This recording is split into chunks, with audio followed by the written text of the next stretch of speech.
Welcome to the Living and Loving Your Life podcast, a podcast where you're going to learn how to stop overthinking and overdoing so that you can connect to the one thing that you shy away from, your emotions. I'll show you how to align your head and your heart so you can harness the power of emotions to take control of your life and create the impact you dream of. This is your coach, Chantel Allen. All right, you guys, I've talked about this coming down the pipeline for a couple of weeks, and I have the honor and the privilege of interviewing and being a part of a conversation with my good friend, Mark Butler. I have been friends with this man for several years. We met back in 2018, and he started out as my coach first, and then it evolved into a friendship, which I am so grateful for. His perspective and his ability to listen and to hear things is amazing.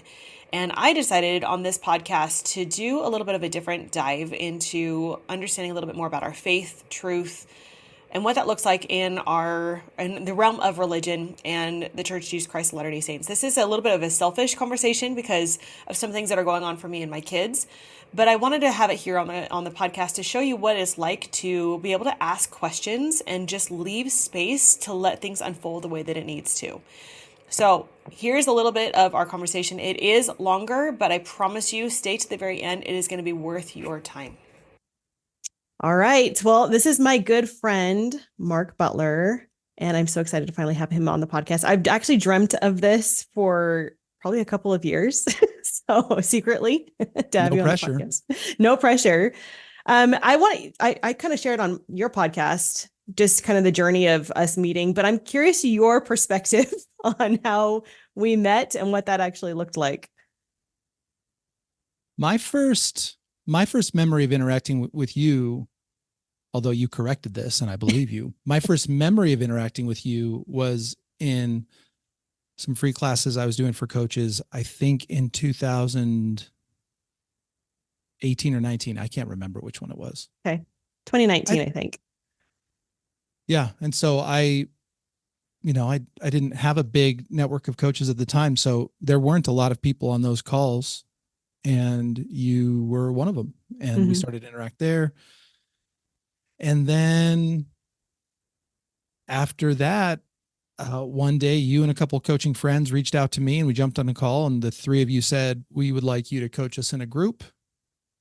And I said, oh, okay. And then we did.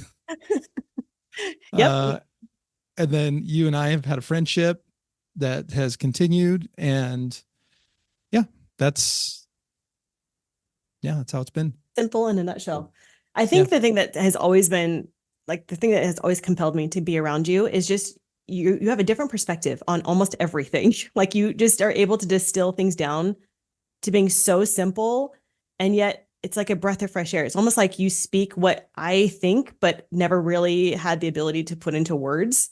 So when you say things, I'm like, oh my gosh, like finally someone is saying these things that almost give me permission to kind of go there. So I'm excited to have this conversation with you, but I've never heard your story with this. And so I wanted to ask you this.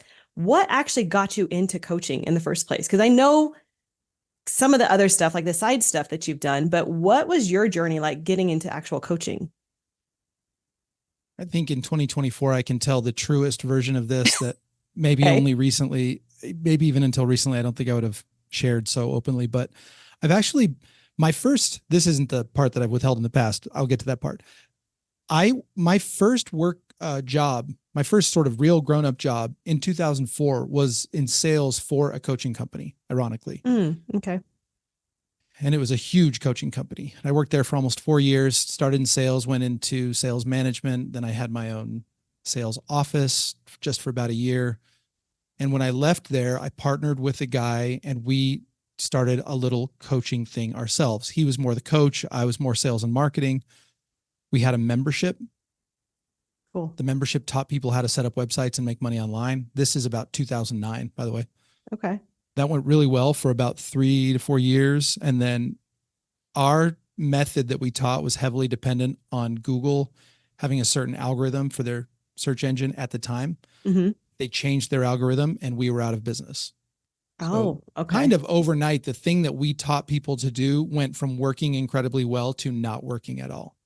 Wow. Okay. So that business had really been an amazing business. And it just kind of from there, it dwindled and then kind of failed. After that, I went to work for YNAB, which is the personal budgeting software. And while I was working at YNAB, I asked the founder, Jesse, if he would let me start coaching YNAB customers because they're a software company. Mm-hmm. But they weren't doing any like one-on-one coaching. And I said, will you let me set up a one-on-one coaching business kind of inside the business? We started to do that and did that for 7 or 8 or 9 months. And then he came to me and said, it's working, because it was working fine. But he said, we're not a coaching company. We're a software company. So let's wind it down. And he wanted me to do another job inside the company, but I really was liking the coaching. And so I asked him if he would let me buy my clients from him and leave. And he did. So that was the end of 2014. That was the end of 2014 when I started the season where I was Mark, the money guy, budgeting guy. Yeah. Finance money guy. And it was about a year later that I was a guest on a podcast and Brooke Castillo heard me on that podcast. And then she got a hold of my phone number and she called me. And I remember vividly sitting on my front porch talking to her, and Kate, my wife, came out, and Kate's like, who are you talking to? And I was sort of like mouthing like, this woman is crazy. Like, I don't know who this woman is. She's crazy. And I wasn't wrong. Hey, you got her on the phone. Like, that's unheard of these days. So that's pretty cool. I know, it was so weird. I mean, she got a hold of my number, and I think first she texted me. Wow. And then she called me, and, you know, I told her about my service. She immediately raised my fee 50%. I'm not paying you that. I'm paying you more. I mean, it's all classic Brooke. And that started an amazing relationship. I mean, that relationship defined the next, I mean, it defined at least the next 7 or 8 years of my working life. Yeah. And while I was working for Brooke, the moment came where it became clear that I needed to either go through her certification or maybe I wasn't going to have a job anymore. Oh, okay. Now, it's not quite that way. I'm careful here. Yeah. I don't pull any punches, or I'm comfortable talking about Brooke very openly. I don't want to give the impression that there was any threat made. There was no threat. Okay. There became this moment where, in fact, I called a mutual friend of ours and I said, hey, here's what's going on. I think I need to pay for this certification and go through the certification. And she said, you are exactly right. Our mutual friend. She said, if you don't go through the certification right now, it's going to send a very clear message. And that's not the message you want to send. Okay. So I would encourage you to go ahead and do the certification. Okay. I don't know that I would have done it otherwise, but I was very, very happy to have done it. I loved the experience. And so when was that? When did you actually go through certification? Mid 2018. Oh, so it was just right before I went through then. Yeah. I think maybe the round before. Oh, that's crazy. I thought you were certified way before that for some reason. Okay. No, and Brooke had always been really kind to me. Really. Go ahead. I didn't know what she did really. I did all my clients' money, but I didn't really know what life coaching was. I didn't know what the day-to-day looked like. But Brooke was really kind to me. You know, we'd talk, we'd do our sessions, and she would say things to me like, oh, you're such a coach. You just have such a coach way of looking at things and talking to me. And you're such a coach. And I honestly did not know what she meant. But then when I went through a certification, now it started to make more sense. Okay. And yeah, that was mid 2018. I worked for Brooke for another 18 months or so after that. And then after I left working with Brooke, from there, it started an evolution where more and more I moved away from being the money guy toward just being a coach, just a general coach. Yeah.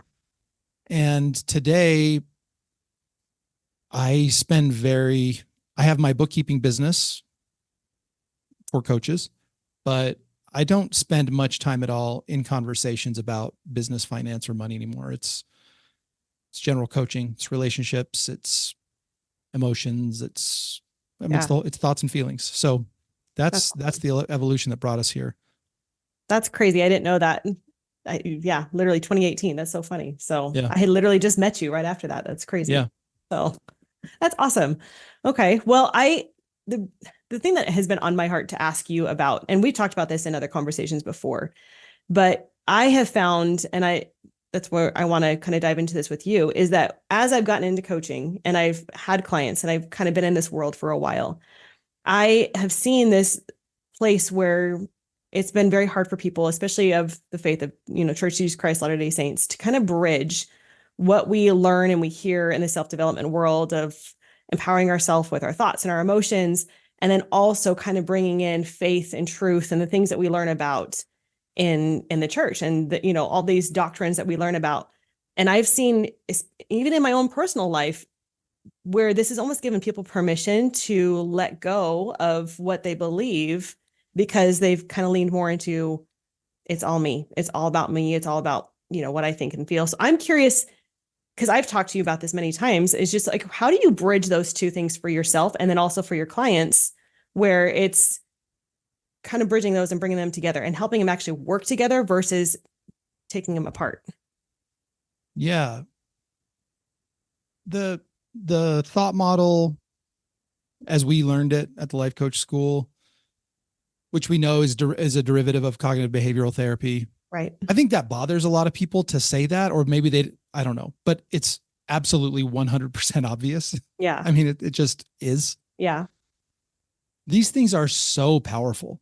Mm-hmm. I mean, CBT is one of the strongest evidence-based modalities for the world of therapy. It's incredibly powerful. And then to have the model, which is a beautiful simplification of CBT, even if that's not quite how it came to exist. I'm not pretending that I know what went on there exactly, but I view Brooke Castillo's thought model as this really elegant simplification of CBT. Yes, it can wander over into being too reductive. Yep. And we see unfortunate negative examples of it being too reductive. Mm-hmm. But telling people that they can have a big influence over their results in life by choosing to practice a set of thoughts and beliefs, having that impact their emotional state, and then having that emotional state impact their behaviors. This is beautiful. It's brilliant. It's powerful. I love it. Yeah. Where I started to have some struggles with it is that it became,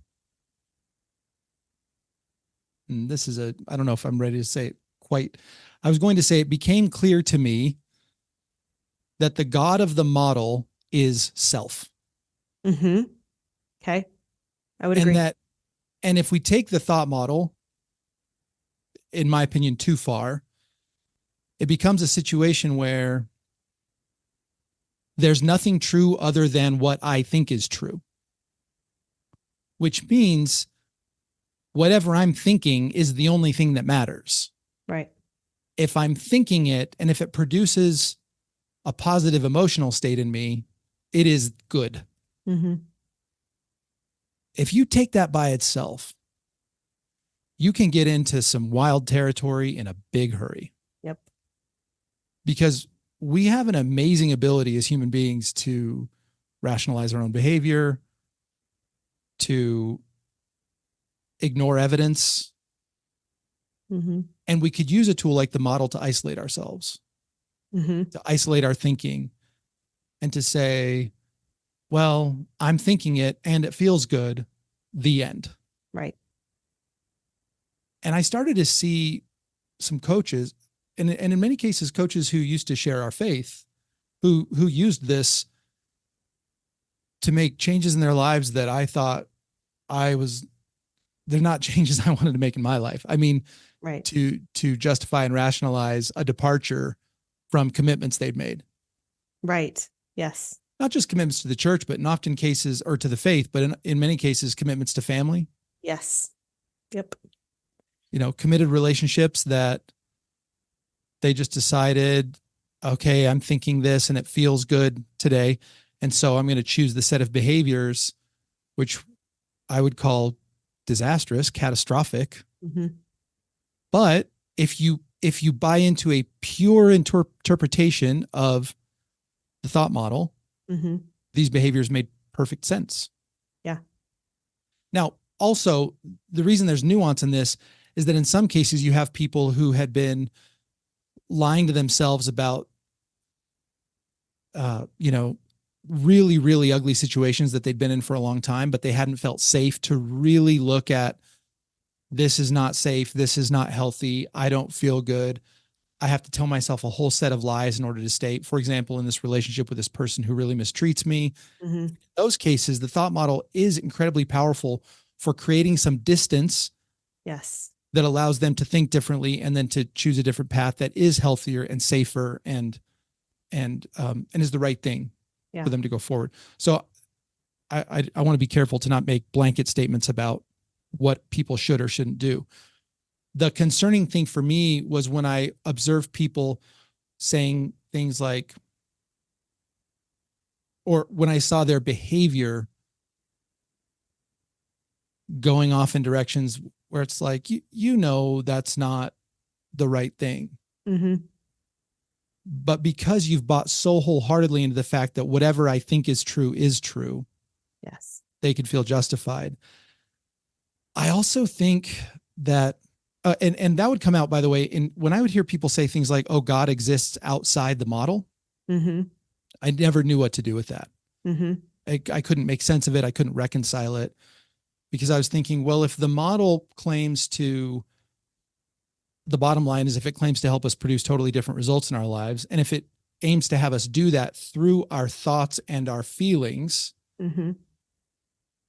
to say that I'm going to disconnect or divorce my thoughts and my feelings from God and to say that those things exist independent of each other, for me is weird and dangerous territory. Yeah. Yeah. Because our faith, and I think Christianity in general, it's a faith that's built on submission, mm-hmm.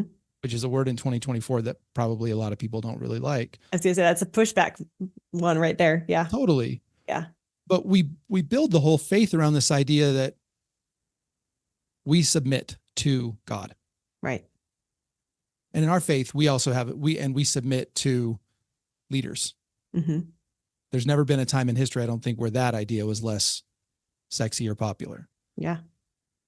So if I then buy into a philosophy that says, no, there's no submission, the only thing I'm submitting to is what thoughts do I think and what emotions do those thoughts produce, then those are at odds with each other. Yeah. Where I think it gets especially hairy is in the way that I would hear people who were proponents of the thought model talking about relationships. One-sided. It was very early on in my experience with the thought model where maybe the first couple of times I heard people talking about it's the life coach schools or the thought model's view of relationships, where I thought, oh yeah, that's good. That's healthy. But after 2 or 3 hearings, I was like, well, no, hold on. What? Yeah. That's not right. Yeah. To say things like your relationships only exist in your mind, to say things that your relationships are nothing but the sum of your thoughts about the other person. Right. It's an incredibly disconnecting philosophy. Mm-hmm. And one that, whether you look at it scripturally or dogmatically, like through the church's teachings, there's no way to reconcile those. Right. Because what you end up with, if you really look at the thought model and how it talks about relationships, or how the people who teach the thought model teach relationships, you end up realizing that the relationship as they describe it is 2 people keeping each other at arm's length, right, quote unquote, unconditionally loving each other. Never totally sure what that means. Saying things like, his only responsibility is to be available to receive my love. Right. Which is insane, full stop. I challenged one time I challenged, I said, they're like, well, but your spouse's only responsibility is to be available to receive your love. I was like, oh, I actually think they also have a responsibility to, I don't know, not hit you. Right. Keep the commitments they made in the marriage contract. Right. Be faithful in every way. I think maybe they also have that responsibility, because if not, then what are we doing here? Right. We're Well, what's the point of roommates. eternal marriage at that point, right? It's like I could choose anybody. If that's really true, I literally could walk on the street and say, I'm going to think beautiful thoughts about you, and Exactly. you just receive it. If So, if yeah. you take the thoughts, or the what we were hearing about relationships in that setting, you realize that by their definition, your relationship to anyone would look extremely similar to your relationship with your spouse, that there Mm, wouldn't be any strong differentiation between those. right. So true. That's crazy. Right. Now, here's where it's helpful. And here's why I think it belongs in the conversation about relationships. First of all, I do think that many married couples are so entangled and so enmeshed with each other that they're not able to say, okay, these are my thoughts and feelings. Those are your thoughts and feelings. Yes. Now we're going to counsel about those together. We're going to come together on those. Yes. It's powerful for sort of detangling that initial mess Yeah. and creating some clean lines between the individuals, so that then they can become more unified in a healthy way and more intimate, more bonded. Yes. That's where it's powerful. So if someone were to say to me, I'm going to take a thought model approach to a relationship, I would say, great. The thought model approach to the relationship is step 0, Mm-hmm. because it helps you get cleaned up in your thoughts and feelings relative to your spouse's thoughts and feelings. Yeah. And then we're going to go to work on intimacy, Yeah. and actually having a relationship that we would call whatever, you call it a biblical relationship, you call it higher and holier. Yeah. The Well, thought what is model would be step intimacy to you? 0. What would you describe as, or what is your definition of intimacy? I've borrowed this from people like Jennifer Finlayson Fife. Intimacy is knowing and being known. Yeah. So my goal with my wife would be that no one would know me better, and I wouldn't know anyone else better. Yeah. And that my wife, more than anyone else, would know my thoughts, my feelings, my desires, Mm-hmm. and that my thoughts, feelings, and desires would feel safe, supported, and validated by her. Yes. That's intimacy. Intimacy is, it is safe, and not just safe, but it is preferred for her to know me like no one else does, Mm-hmm. at a depth that no one else does, and that no one else ever will. Yeah. That's intimacy. Well, in Yeah. order for that to happen, that's a collaborative effort, Mm-hmm. and it's built over decades. Yeah. I mean, we can make great progress in months, but the kind of intimacy that I want with Kate is intimacy that I hope we have the opportunity to grow into our 80s and into our 90s. Yeah. The scriptures say, be one. Mm-hmm. That's a different level of closeness Mm-hmm. than, we get along really well. Yeah. And Yes. and Yes. I think that if we just took something like the thought model and its approach to relationships, what we'd have would be great roommates. Mm-hmm.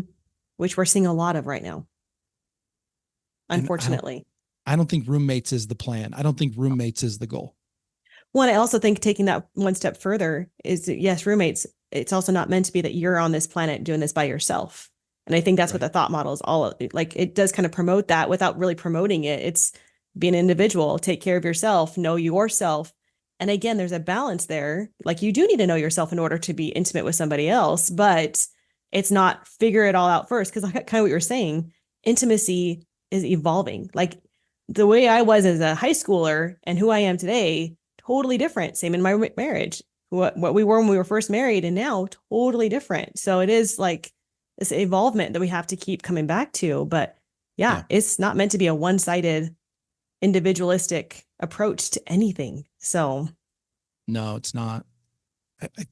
And that's the pursuit of a lifetime. yeah, And according to our theology, that's the pursuit of eternity, yeah, is that we want to continually grow together, learn together, support each other, and become one.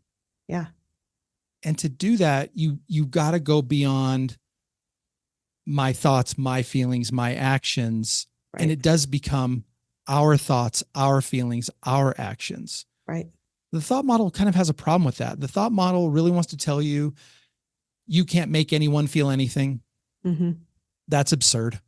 Yeah. I mean, come on, people. Like, we can't make each other feel anything. Right. Of course, we can make each other feel things. That's why we are in relationships.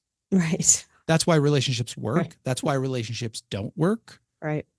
Again, I understand that there's this nice cleaning up available when we say, okay, if we're entangled with each other and we're in this constant state of you made me feel and you made Mm-hmm. me feel and it's childish and it's indulgent. Yes, I get it. Yeah. But the simple fact is, in the long run, of course, I can create an environment in which my wife feels a certain way and in which she can make me feel a certain way. Right. Of course. Why else would we be married? Right. Yeah. If Well, not, it's like the church too, right? The church is all about, yes, it's our thoughts. And we hear a lot of actually our leaders talk about thoughts and how important those are. But if you read in the scriptures over and over again, it comes down to the feelings and how actually, that's how we're spoken to. That's how we do know truth is actually not through what you're thinking, it's what you feel. So I yes. believe that too. Just like it's a merging of both at the same time. And yet we have forgotten that when we kind of focus solely on the thought model, even though it's got emotions in there, it's like we've kind of still taken that piece out. So I think also the thought model in a pure interpretation of it or a pure application of it, we lose sight of the fact that according to our faith, many of our thoughts are not our own. We didn't generate the thoughts in the first place. That's both for worse and for better. Right. That our adversary has the ability to plant thoughts in our heads. Right. And also that God has the ability to plant thoughts in our heads. Yep. And also that the emotions are not emotions that we necessarily generated. Right. We are given emotions. Yep. So I remember one time being with a group of people who were members of our church, and we were talking about the model, and they said, well, where do you introduce God into the model? I said, God is in every stage of the model. Mm-hmm. My circumstances are in large part influenced by God, I hope. My thoughts, like I just said, can come from a couple different places, hopefully the majority of which from inspiration. He can change my emotional state. He can influence my behaviors. And then results, in many cases, maybe even most cases, results are his more than they're mine. This idea that we can create any result is actually another thing that's just so patently silly. Just think harder.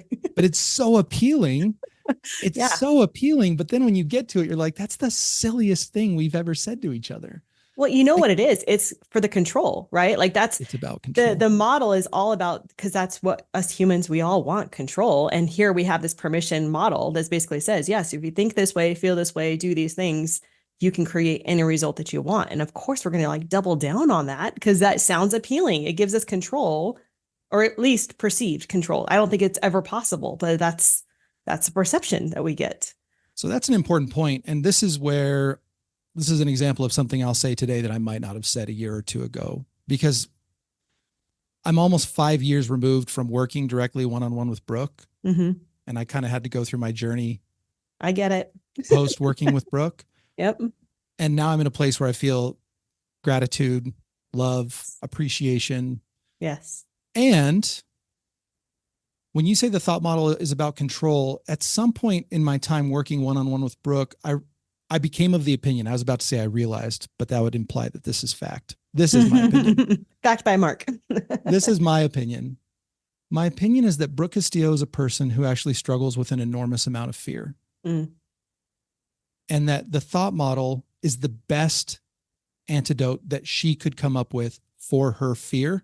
And if you look at the thought model, it is a control paradigm. Yeah. And if you look at Brooke's life and business, everything is about control. Yeah. Absolutely.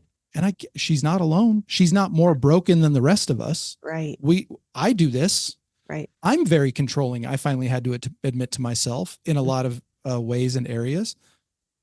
But once you realize that the thought model, or become of the opinion, once you think that the model is mostly about control, which is mostly imaginary, And then you look upstream and you say, yeah, I mean, control was so important to her. Mm-hmm. The thought model makes total sense. And the way it was taught makes total sense, Yeah. which is one of the ways that I was able to come back to it and say, I really believe in the power of this tool, because I could parse all of its goodness for me, all the ways that it benefited me, from the fact that the way it was talked about was largely fear driven and control Yes. seeking. Yes. Yeah. I just left the control stuff out, and it is powerful to say, okay, what am I thinking? How's that impacting my feelings, my emotions? How's that flowing into my behaviors? Okay, that's really useful. Mm-hmm. Such a powerful tool. Yeah. But we got to be careful about thinking we can control things that are not controllable. Yeah.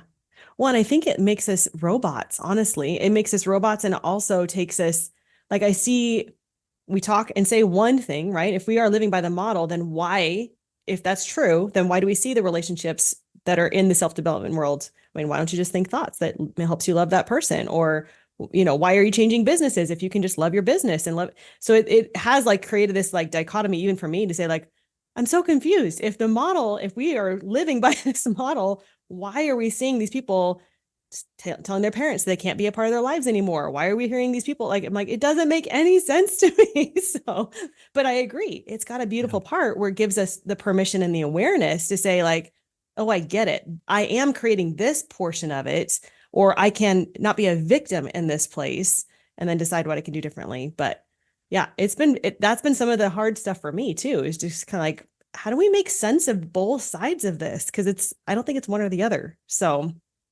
yeah. Where does it Yeah. work for you? Like, where do you find, because I know we've been talking about how it doesn't work very well. Where do you find that actually understanding your thoughts and your emotions helps us with our relationships, with our faith, with, Oh yeah. Everywhere. And that's where I feel so much gratitude for Brooke, Mhm. for championing that, some of these correct principles, because now it's internalized and I see it kind of everywhere all of the time. Yeah. So if I'm in a conversation with a person, or let's say if I'm just feeling frustrated, then having a tool.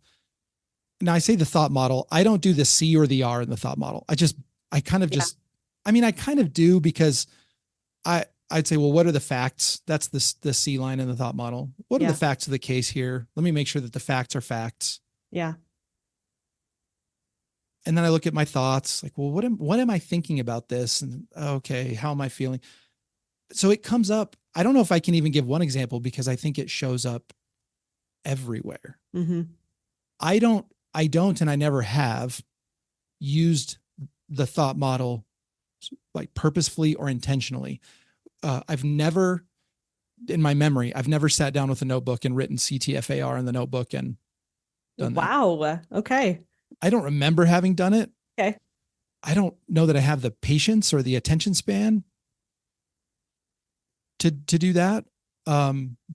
But grabbing the individual pieces and using them as a filter has been so powerful to me, where it's like, okay, the I would say the single biggest one being, what's true? What are the facts of the case here, really? Mhm. Yeah. And practicing parsing fact from story, So how do or you do in that model terms, how do you do that in circumstances from religion? thoughts. How do you do that with the doctrine? How do you do that with the LDS faith? Because that's one of the things that I've Hmm. heard a lot of, like, well, if that's true, right? Like, then I can decide what is true, then any church could be true at this point, or any doctrine could be true. Like, how do you help people with that? 'Cause you hear faith crisis, faith journey, whatever you want to call it. Everybody's kind of on this weird thing right now. And I think Mm. it's good. I don't think it's a bad thing. I think it's a great opportunity. But how do you help people integrate that? Or what advice would you give people to integrate your own self-development, but also bringing your faith into the whole thing? I do believe faith is a choice. Mhm. Okay. Elder Anderson gave a talk, I don't know how many years ago now, called Faith is Not by Chance, but by Choice. Mm. And to me, that seemed right, because what he's teaching us there is that our agency is a factor in our faith. Okay. And for me, that aligns with correct principles. God Hmm. will never force us to know anything, to believe anything, or to do anything. That would go against agency. Yeah. when people say, well, anything could be true, for me, that's sort of a dead end, because it's like, yeah, okay. Yeah. So now what? Right.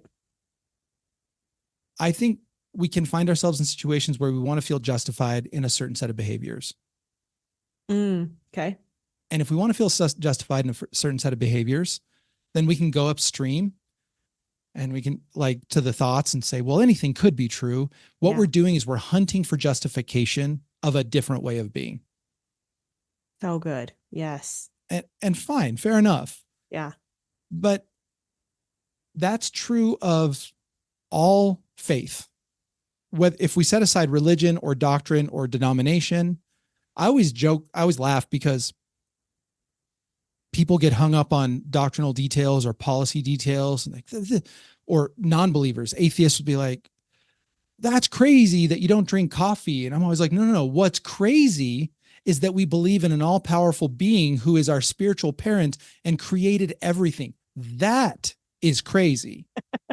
Yes. Coffee is whatever. That's whatever. Yeah.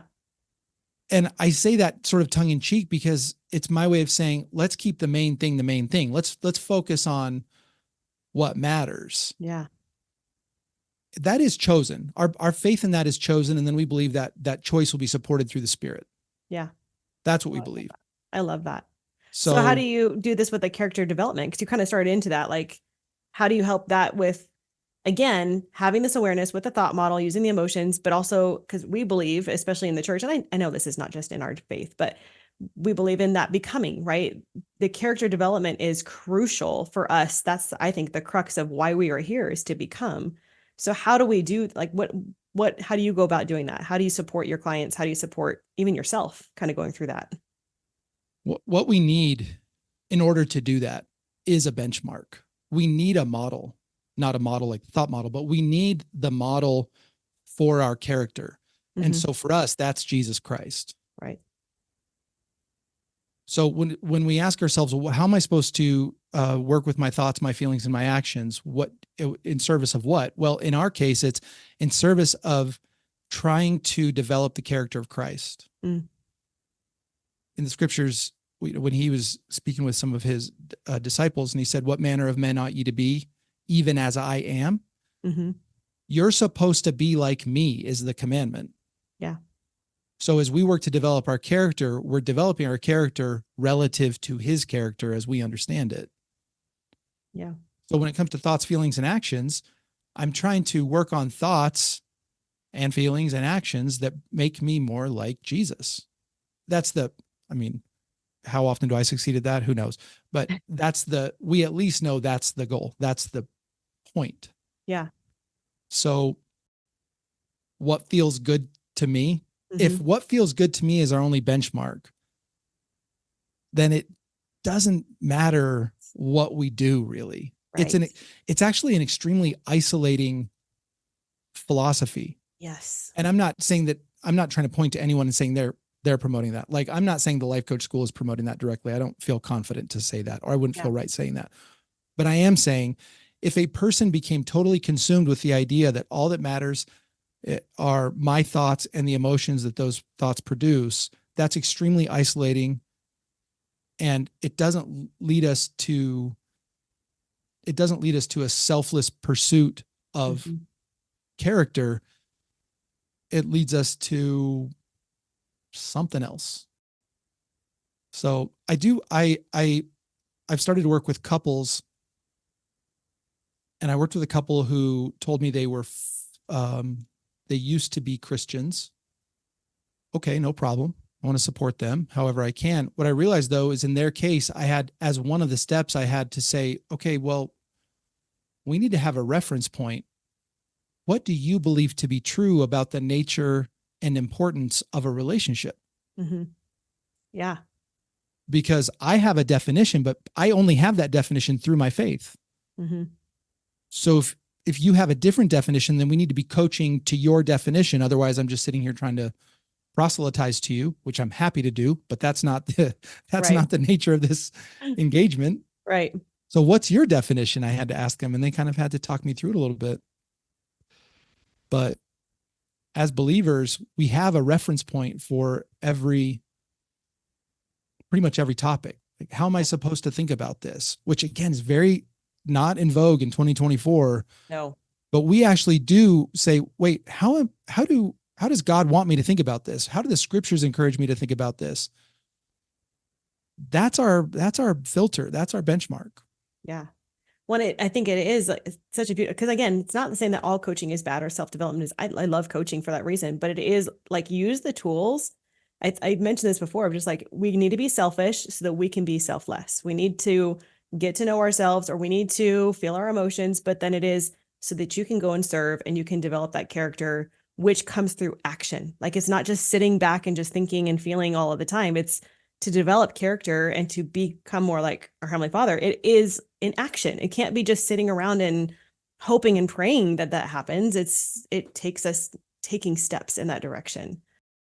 Well, I appreciate you, Mark, being on here. And I foresee possibly doing another one of these if you're open to it. But I just love, I love hearing a perspective that most people are kind of scared to talk about, is just, let's talk about this, like where it's not working, where it is working, again, based off of our own perspectives. But it's just, I think it's great. It's a great fresh air for people to kind of hear, like, oh, again, I have permission to kind of push back on this. I have permission to make my own conclusions to this whole thing. It's not like a one size fits all. And I think that's what you offer. That's what you kind of bring, is giving permission for people to figure things out for themselves. So. Well, I appreciate that. It's kind of you to say. And I appreciate you giving me a chance to talk about our faith in this setting. It's something I could talk about a lot. My clients, I don't have a lot of clients who are members of the church. I have some clients who are members of the church or Christians. Yeah. But yeah, I want to tell people, we've got tools. We've got the tools. We've got the ultimate tool, like capital T.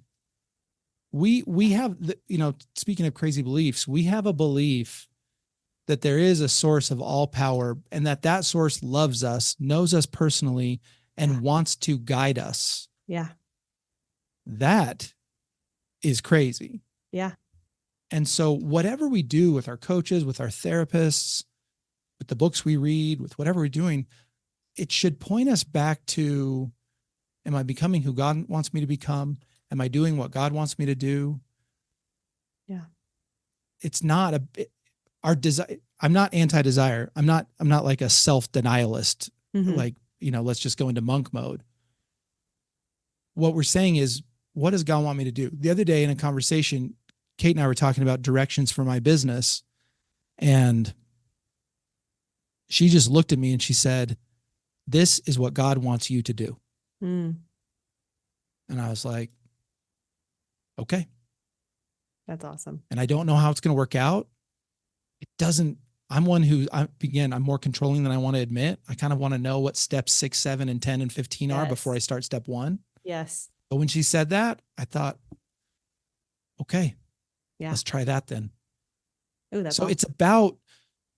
It's not about just our desires. It's about who does God want me to be? What does God want me to do? And that's where our faith is. That's where the real happiness and fulfillment is going to come from.